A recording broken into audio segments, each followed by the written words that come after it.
bonjour à tous. Bonjour à tous, Bonjour Thomas. bonjour Laetitia. Alors, ce matin, on va vous donner quelques conseils pour paramétrer IDIL CRM. Voilà, Quelques astuces, trucs et astuces. c'est le retour de la Admin Box, Voilà, deuxième épisode. exactement. Aujourd'hui, on va se mettre dans la peau d'un administrateur Edil qui va avoir affaire un petit peu à toutes les populations de son entreprise, un directeur commercial, le marketing, la direction, etc., etc. Et donc, on va essayer de répondre aux demandes de ces différentes populations avec le module administrateur et un peu de paramétrage Edil. Et ça va être l'occasion de voir quelques petites astuces et quelques petites choses à savoir pour bien utiliser le logiciel. Allez, c'est parti. On commence avec une demande du marketing. J'aimerais sensibiliser les utilisateurs à la mise à jour du champ scoring. Ok, donc là on imagine qu'on a un champ scoring sur la fiche personne, et alors peut-être n'est-il pas assez rempli, voilà, ou peut-être que les gens ne comprennent pas comment remplir ce champ. Alors, comment Voilà, et faire le dans ces marketing cas-là? en a besoin pour faire un ciblage, du coup, ils en Voilà, ont besoin et peut-être les données pour leurs sont actions. assez pauvres, voilà, donc effectivement il faudrait un petit peu communiquer sur ce champ pour que les commerciaux par exemple remplissent mieux cette information. Allez, on va considérer qu'il s'agit du champ scoring sur la fiche personne, et ce champ scoring, on le retrouve ici dans l'onglet profil. Alors là, il s'appelle importance. Bon, on va dire que c'est ce champ-là qui nous intéresse. Pour la petite histoire, ce champ, c'est aussi celui qui est affiché là dans les listes de personnes. Voilà, dans cette colonne importance. Donc en fonction de la valeur qu'on a remplie, eh bien on va avoir un nombre d'étoiles qui correspond. Donc voilà, pour les VIP, ça va être 3 étoiles. Les personnes taguées comme important, 2 étoiles. Standard, 1 étoile. Et puis après, voilà, donc, etc., etc. Peut-être que sur d'autres fiches, effectivement, cette info est mal renseignée, et le marketing, quand il souhaite adresser des communications un peu à des VIP ou des décideurs, souhaiterait avoir plus de moyens de les récupérer, ces populations. Alors, on va prendre une personne au hasard, Eleanor Fouquet, et on va effectivement se positionner sur ce champ profil. L'idée, c'est qu'on va pouvoir utiliser l'aide en ligne pour un petit peu ajouter des informations par rapport à ce champ. Et comment saisir ce champ? Ici, on a un exemple sur le champ service. Là, on voit qu'on a un petit point d'interrogation.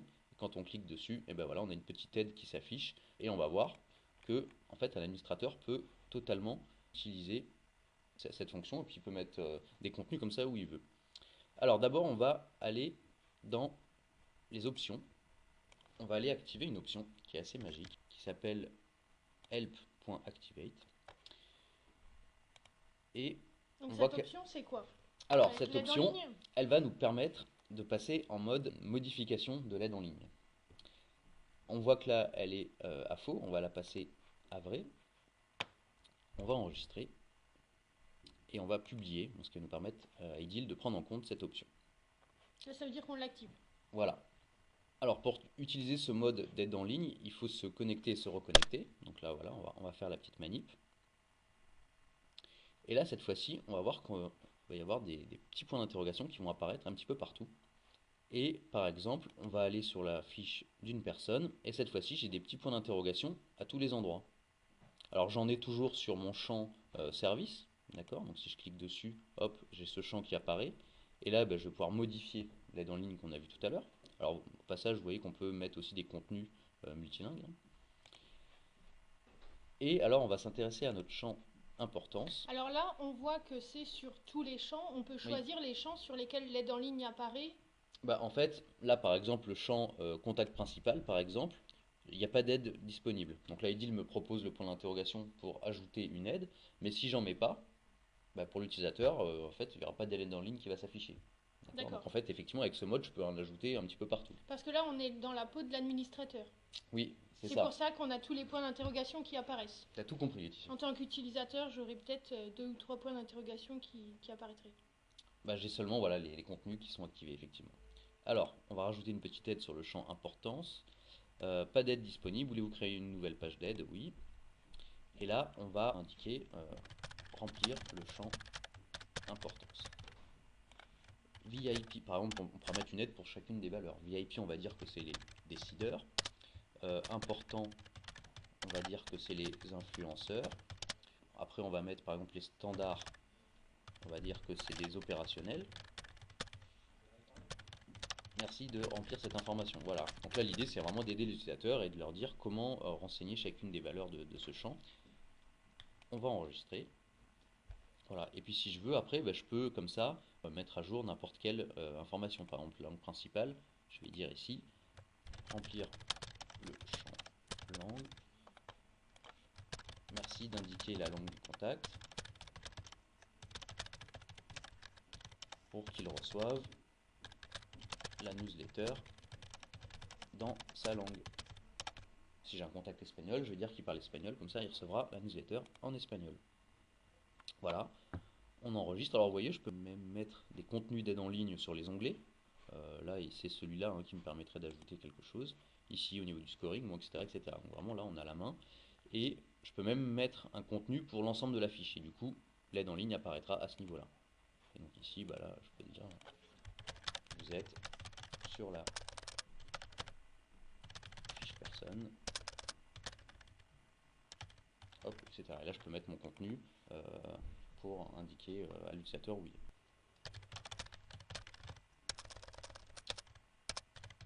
Voilà, je finis de saisir mon aide en ligne. J'enregistre. On va dire qu'on a terminé. On va pouvoir revenir dans le menu admin.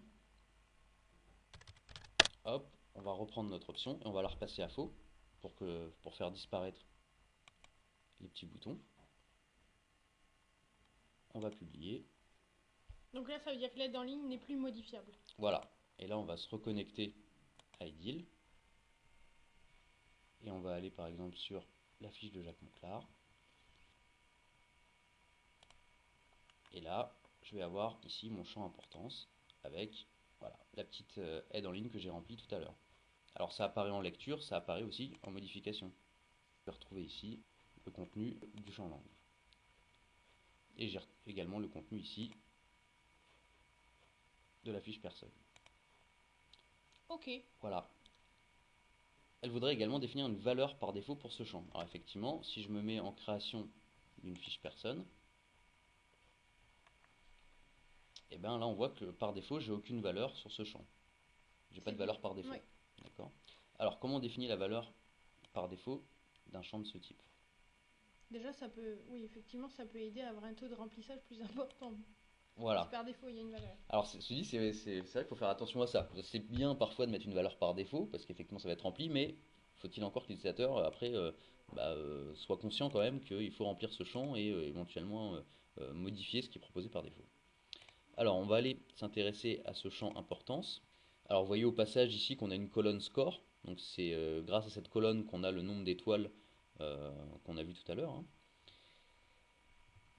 Et par exemple, on va prendre le champ standard et on va dire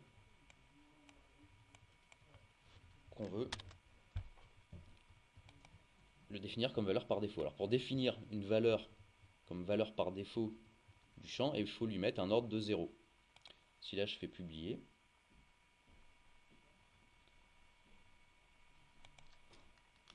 et si je fais créer, voilà, cette fois-ci j'ai bien le champ importance avec la valeur standard qui est proposée. Par défaut. Alors problème c'est qu'en fait là dans la logique on avait des valeurs qui étaient proposées dans un ordre bien précis. C'est-à-dire qu'on avait le plus important en haut et le moins important en bas. Problème là c'est que maintenant qu'on a mis standard en 0, et voilà, on a un petit peu cassé l'ordre de cette table de référence. Et c'est pas grave, avec une petite astuce on va pouvoir à la fois ordonner nos champs logiquement Oui. et à la fois Mettre une valeur par défaut. mettre une valeur par défaut. Alors pour ça on va retourner dans Sales, Personne, on va récupérer notre table importance et en fait on va un petit peu tricher et on va mettre par exemple pour le champ ordre, on va lui mettre une valeur de moins 10 puisqu'en fait on peut mettre des valeurs négatives. Et VIP, on va lui mettre une valeur de moins 20. Donc là cette fois-ci ce qu'on va avoir c'est le champ par défaut sur la valeur standard et après on va avoir un ordre logique, voilà, pour les valeurs de ce champ. On va publier et on va à nouveau créer une personne Et là, cette fois-ci, donc j'ai bien mon champ qui est sur standard. Et si je déplie le champ, voilà, j'ai bien VIP qui apparaît en premier, important, standard, neutre, etc. Ok. Alors, prochain utilisateur qui arrive au bureau. La direction commerciale. Alors évidemment, ça va parler business. Je voudrais que mes commerciaux voient toutes les opportunités en cours, tout en ne pouvant modifier que les leurs. Donc ça, c'est classique. On partage, On tout le monde partage voit tout. l'info. Mais... Par contre, on peut modifier uniquement les opportunités qui sont chez moi. Bien entendu, en tant que directeur commercial, je peux pouvoir tout modifier. Voilà, donc les super pouvoirs pour le directeur commercial. On va se diriger dans notre module admin. Plutôt que de travailler avec les opportunités, on va travailler avec la table entreprise. Puisqu'avant de partager les opportunités, il faut peut-être d'abord voir comment on partage les entreprises. Alors pour ça, on va se diriger dans la gestion des droits et on va s'intéresser à notre objet entreprise. Alors, on voit que par défaut tout est ouvert, autorisé, autorisé, autorisé. Bon. Donc là, tout le monde peut tout faire pour le moment. Ce que nous dit notre directeur commercial, c'est qu'il veut réduire les droits. Et donc, il veut par exemple que les propriétaires de l'enregistrement puissent modifier l'enregistrement en question. Oui. Donc là, ce que je vais faire, c'est que je vais passer la règle de droit propriétaire à autorisé. Donc ça, propriétaire, tu sais, Laetitia, c'est une notion qui permet de dire je suis propriétaire d'un enregistrement, j'ai donc des droits spéciaux sur cet enregistrement que je n'aurais pas sur un autre enregistrement dont je ne suis pas propriétaire. Okay. Et a priori, pour une entreprise ou une opportunité, le propriétaire, c'est celui à qui est affecté l'entreprise ou l'opportunité. Pour le créateur, ça pourrait être le cas également. On pourrait aussi dire que le créateur est propriétaire. Et du coup, par défaut, je vais dire que en fait, c'est interdit de modifier une entreprise. Seul un propriétaire pourra modifier une entreprise et son directeur commercial. Alors on va tricher un peu, on va dire aussi quand même que l'administrateur peut modifier des fiches. On ne sait jamais s'il doit intervenir sur une fiche où il y a un problème de données. Oui, l'administrateur, il est conseillé de lui donner les super pouvoirs dans tout. Exactement, c'est mieux. Bon, alors après, bon, on peut avoir aussi des données vraiment très très sensibles, mais c'est quand même mieux qu'un administrateur puisse intervenir facilement. Voilà, donc là on a dit que le propriétaire, l'administrateur et le directeur commercial peuvent modifier la fiche entreprise. On va enregistrer notre gestion de droit et on va publier nos modifications. Oui, donc c'est important de recharger à chaque fois. Voilà. Pour que les modifications soient prises en compte. Exactement. C'est comme si on passait en production des paramétrages. Alors on va s'intéresser à un utilisateur et on va prendre un utilisateur qui a un profil commercial classique. Pierrick Rivet par exemple. Très bien. Et son login est Rivet. Alors on va se connecter avec cet utilisateur. Donc là je vais me déconnecter d'Idyll. Je vais taper son login mot de passe. Et je vais me connecter avec son compte.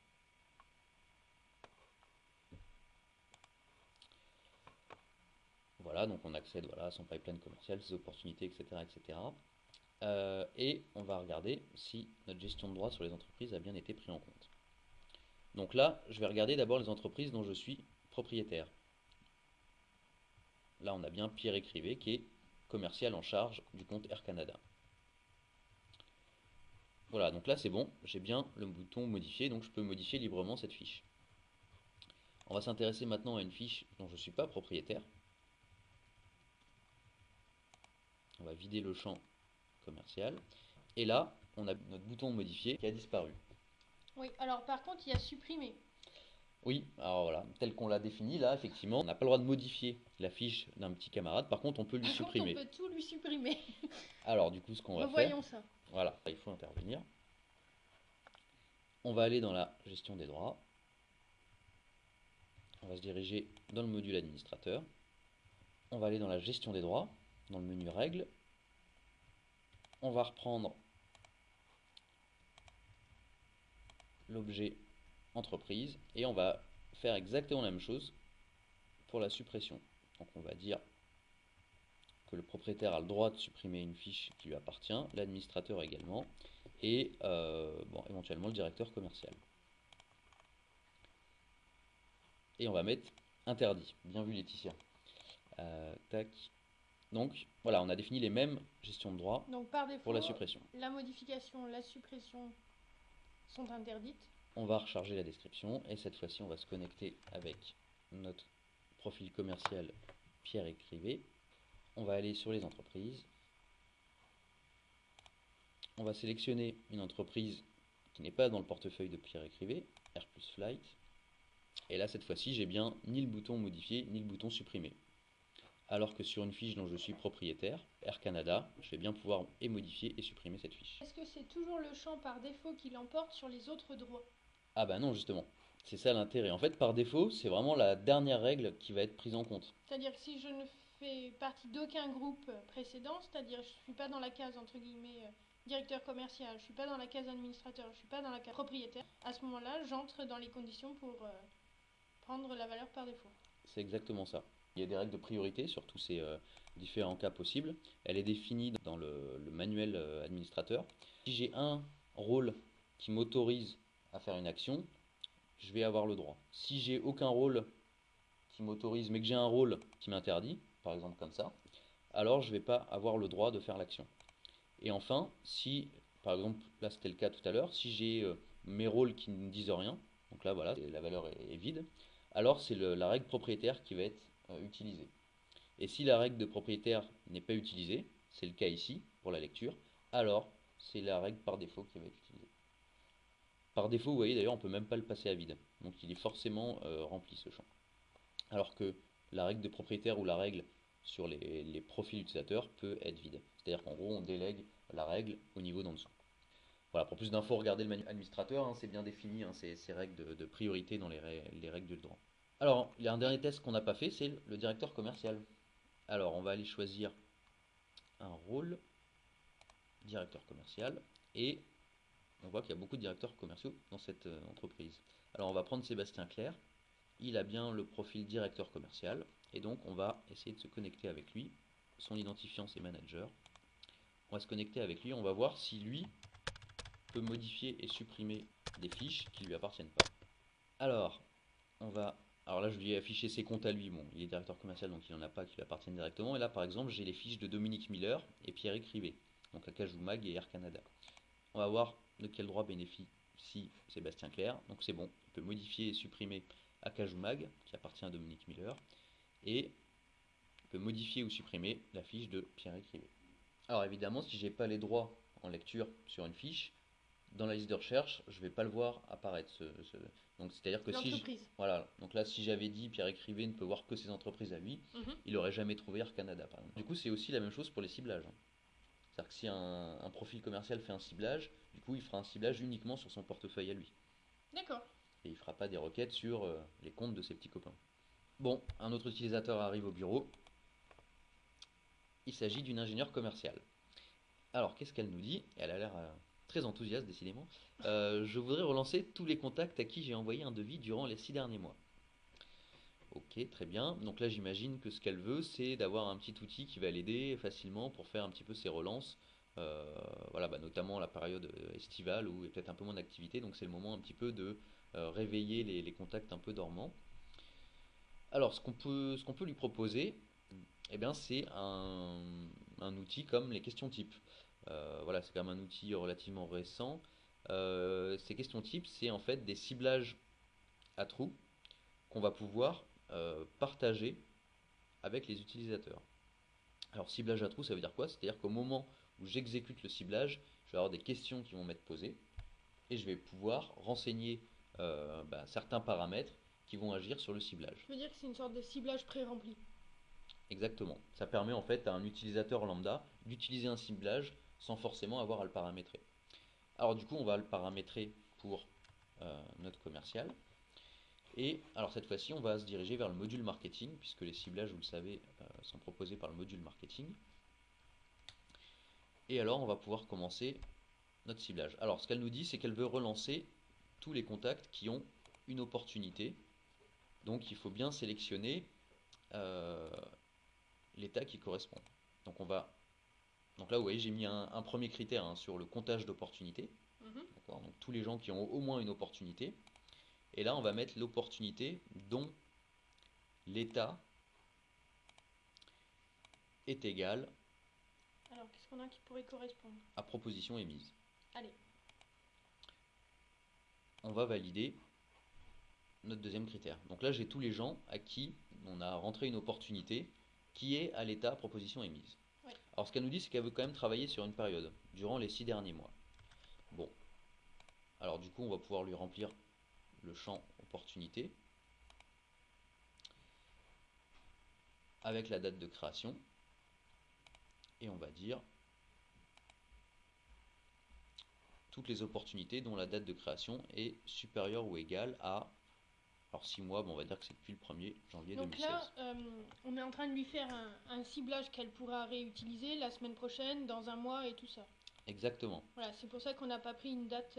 Alors bah là justement, le problème c'est que j'ai mis toutes les opportunités qui ont été créées après le 1er janvier 2016. Ça demande, c'était les 6 derniers mois. Oui. Donc là, ça va marcher peut-être aujourd'hui, mais si elle le réutilise l'année prochaine, eh ben, elle aura toujours le 1er janvier 2016.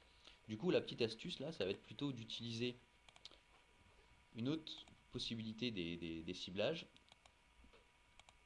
qui sont les paramètres. Alors, on va voir ça tout de suite. On va reprendre notre champ, créez-le.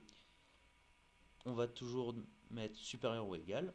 Et là, plutôt que de remplir un champ date, on va cocher cette petite valeur paramètre. Et là, cette fois-ci, plutôt que d'avoir à remplir une date, IDIL va me proposer de remplir un libellé. Pourquoi à ton avis, Laetitia? Pour qu'elle puisse s'en servir. C'est là qu'on trouve la question à trous, non? Exactement, c'est là où on va définir en fait la question à trous. C'est-à-dire que là, en fait, plutôt que de mettre une valeur dans ce champ, je vais indiquer un libellé, qui est la date d'envoi, Oui. et du coup, l'utilisateur va pouvoir remplir une date dans ce champ.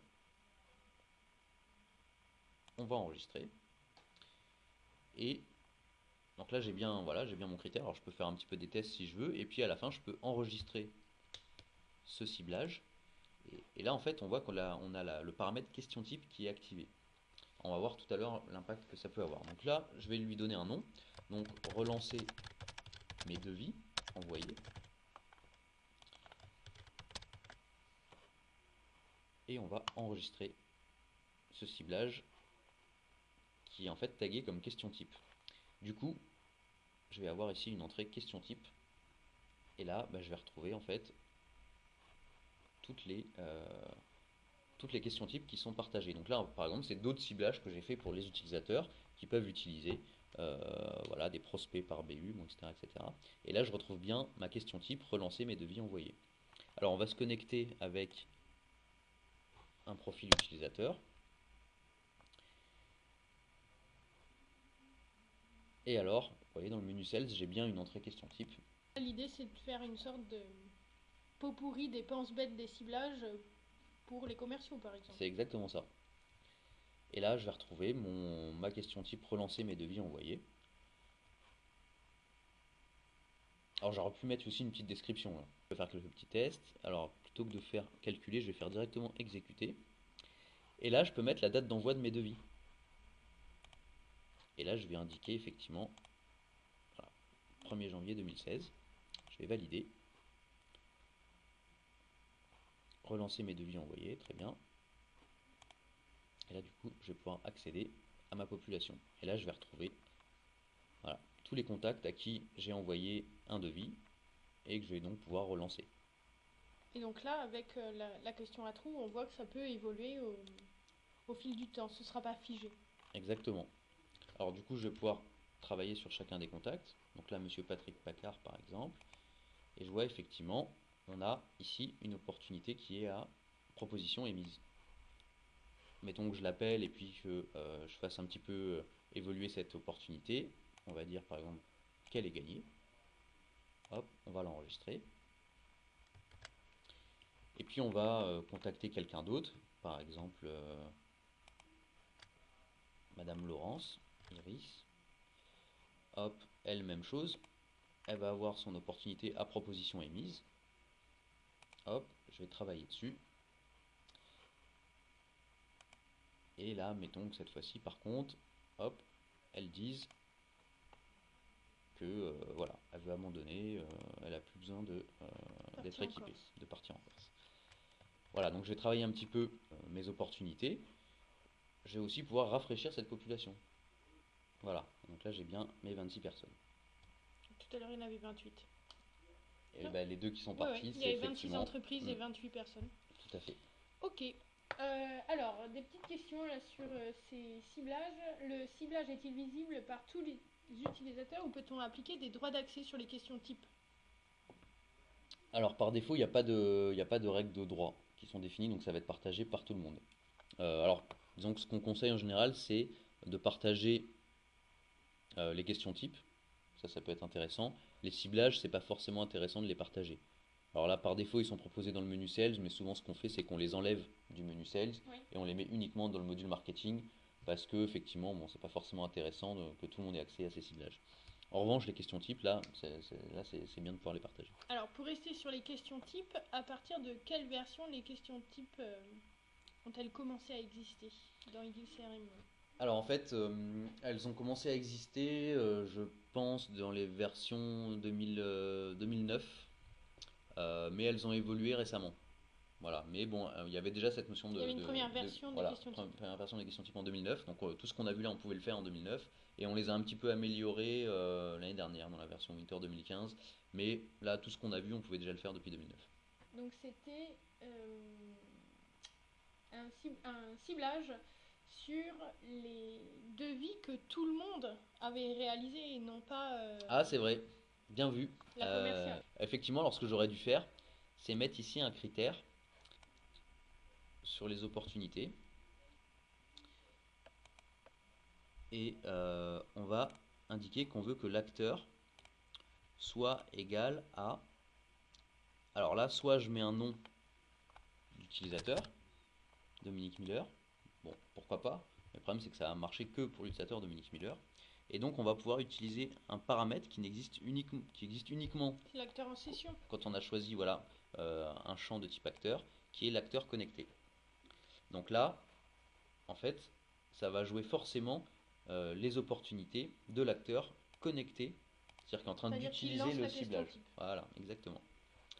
On va mettre des et. Alors attends, je vais valider mon critère. On va mettre des et on va enregistrer notre question type. Et donc là, effectivement, je vais bien avoir les opportunités de l'utilisateur qui est en train de travailler sur la question type. Donc, question suivante. Question suivante, quelqu'un d'autre arrive au bureau. Voilà, pour la commerciale, elle peut faire ses relances.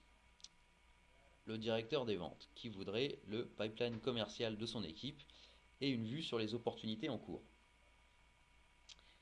Ok, alors, le pipeline commercial, ça on va l'avoir grâce à KPI.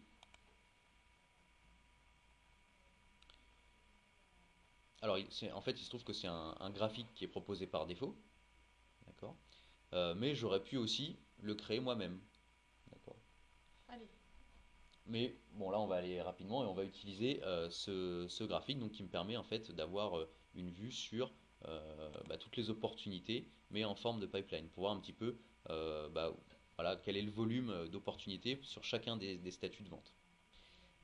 Et puis là, on voit qu'on a mis un petit filtre. Donc, je vais par exemple, sur les personnes de mon équipe, je peux très bien filtrer sur Dominique Miller et voir uniquement son pipeline à lui. Donc là, je vois qu'il a beaucoup d'opportunités en négociation. Donc, peut-être a-t-il besoin d'aide de la part de son manager pour voilà, un petit peu terminer ses négociations. Bon, donc là, c'est bon. J'ai mon pipeline commercial. La deuxième vue dont avait besoin notre utilisateur, c'était la liste des opportunités en cours. Donc, pour ça, on va utiliser une autre fonction à partir du module Sales, qui est une fonction de liste personnalisée.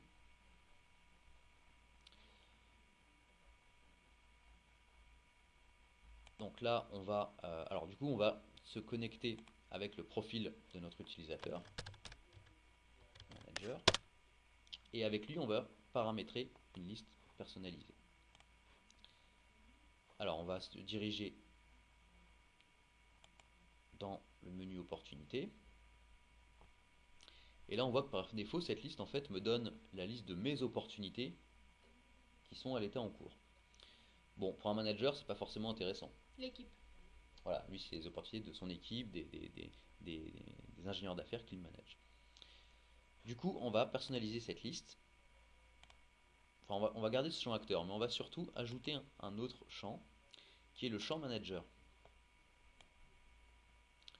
Donc là, vous voyez, j'ai ajouté un nouveau critère et je vais ajouter un critère à partir du champ acteur de l'opportunité. Et dans ce champ acteur, je vais aller chercher le champ manager. Ça va me permettre de filtrer les opportunités en fonction du manager. Et en fonction de qui? En fonction de moi.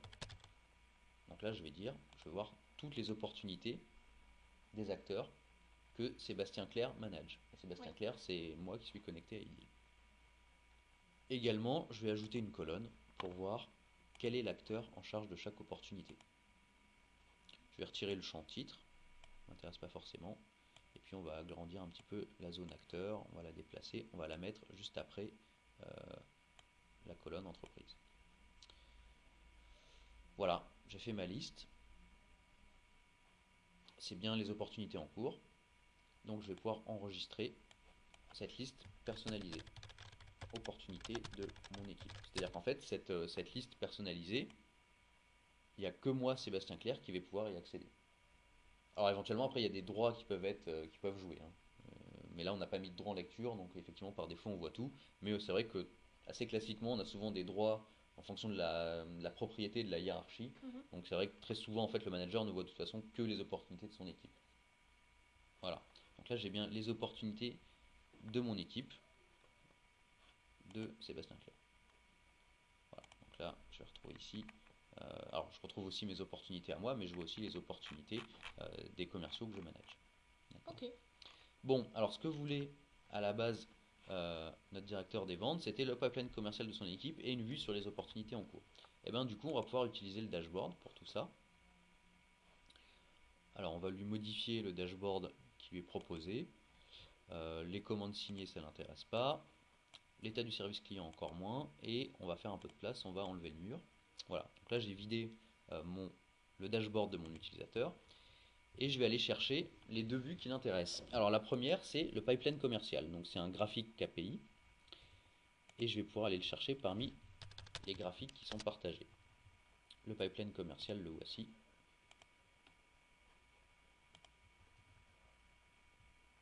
Voilà, donc là, on va retrouver ce fameux pipeline. On va enregistrer. Et puis on va lui créer un deuxième onglet. Et on va l'appeler opportunité. On va valider cet onglet et dans cet onglet, on va placer la liste personnalisée. Alors, c'était une liste d'opportunités. Voilà, opportunités de mon équipe. Hop. Et là, je vais retrouver les résultats de la liste qu'on vient de paramétrer. Alors, je vais agrandir un petit peu l'espace de travail voilà, pour qu'on y voit mieux. J'espère qu'il a un grand écran, notre utilisateur. Voilà, donc là, j'ai enregistré son dashboard. Si on revient sur le panneau d'accueil, j'ai bien retrouvé le pipeline commercial. Oui. Et après, et l'onglet opportunités. Le détail des opportunités de son équipe. Alors éventuellement, il peut déplier ici et aller choisir, par exemple, de filtrer uniquement les opportunités de Dominique Miller. Ou, par exemple, voilà. Voilà, donc je vais pouvoir utiliser cette liste un petit peu pour travailler, puis voir toutes les opportunités. Et là, accéder à une vue un peu synthétique du chiffre d'affaires réparti en fonction de chaque étape du cycle de vente. Tout ça dans le même écran. Question suivante. Quelqu'un arrive au bureau et c'est un utilisateur qui, semble-t-il, a des problèmes de fonction de recherche et il nous dit qu'il a du mal à retrouver une entreprise dans la base. Alors on va se reconnecter avec l'administrateur, ça va être plus simple. Alors effectivement, si on va sur une fiche entreprise, on va prendre par exemple Fabulous Garden. On a un champ raison sociale et un champ sigle. Alors ça va être encore plus parlant avec un autre exemple.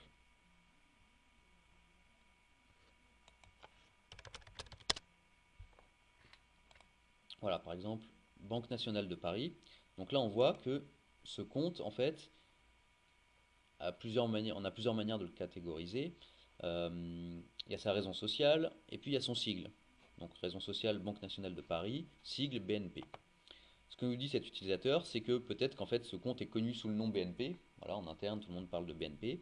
Et forcément, quand il tape BNP, eh ben, il ne le retrouve pas, puisque le nom de cette entreprise, c'est Banque nationale de Paris. Voilà, donc problème. Et puis éventuellement, en plus, même s'il tapait BNP, là vous voyez, on a mis des points. Voilà, donc ça peut poser aussi des problèmes dans la recherche. Alors du coup, on a des champs un petit peu magiques. Et là, il y en a un qui est paramétré ici, au niveau de ce champ entreprise, qui va nous permettre de faciliter la recherche des utilisateurs. C'est-à-dire de chercher à la fois sur raison sociale et sigle. Alors par exemple, ici, je vais taper banque. Voilà, donc là, tout va bien. Je retrouve Banque Agricole, Banque nationale de Paris. Euh, alors nous, également, j'aurais pu aussi taper Paris. Et là, il me retrouve bien Banque nationale de Paris.